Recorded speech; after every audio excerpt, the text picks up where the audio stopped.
Hello' guys, মই প্ৰদীপ, এজন সৰু নেইল আৰ্টিষ্ট। আৰু মোৰ ওচৰত আজি আহিছে মাম্পি মেম। মাম্পি মেম এজন মেকআপ আৰ্টিষ্ট হয় আৰু মাম্পি মেমক কৰিম আজি মই আইলেছ। ৰেডি নে আইলেছ কৰিবলৈ?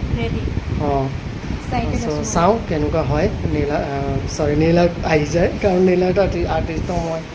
চ' আইলেছটো আজি কৰিম, আপোনালোকক ৰিজাল্টটো মই দেখাম, ঠিক আছে? চ' এনেকৈ মই ছেট আপ কৰি ল'লোঁ। এতিয়া মই আইলেছটো এপ্লাই কৰিম আৰু আপোনালোকে চাই থাকিব, লগত থাকিব, মই ৰিজাল্টটো দেখাম। চ' এইটো আমাৰ ফাইনেল ৰিজাল্ট। এক্সটেনশ্যনটো লগাই দিলোঁ আৰু ফেচখনে চেঞ্জ হৈ যায় নহয় জানো আইলেছটো লগাই দিলে। নাছিলেই মাম্পি মেমৰ, অলপ পাতল পাতলকৈ আছিলে। মই অলপমান এইটোক ভলিউম দি দিলোঁ আৰু আপোনালোকে নিজেই চাওক কিমান ধুনীয়া লাগি আছে। আৰু এতিয়া মাম্পি মেমৰ ৰিভিউটো লৈ ল'ম আৰু ভালকৈ ফেচটোও চাব আপোনালোকে এতিয়া। চ' মাম্পি মেম, আজি আইলেছ এক্সটেনশ্যনটো কৰি কেনে আপোনাৰ কেনেকুৱা লাগি আছে? বহুত ভাল লাগি আছে।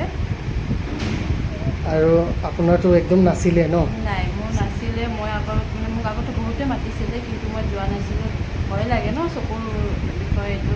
কিন্তু এতিয়া মোৰ বহুত ভাল লাগি আছে, এক্সপিৰিয়েঞ্চটো খুবেই ভাল লাগিছে।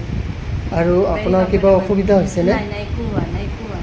বহুত কমফৰ্টেবলি কৰিছে ন? অঁ, ঠিক আছে। আপুনি বেলেগক থেংক ইউ।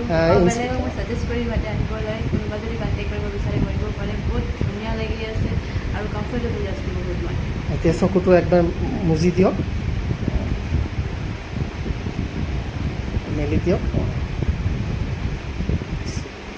চ' গাইজ, আপোনালোকেও কণ্টেক্ট কৰিব যদি আপোনালোকৰ আইলেছ এক্সটেনশ্যন কৰিবলগীয়া হয়। মোক DM কৰিব বা কল কৰিব। Thank U.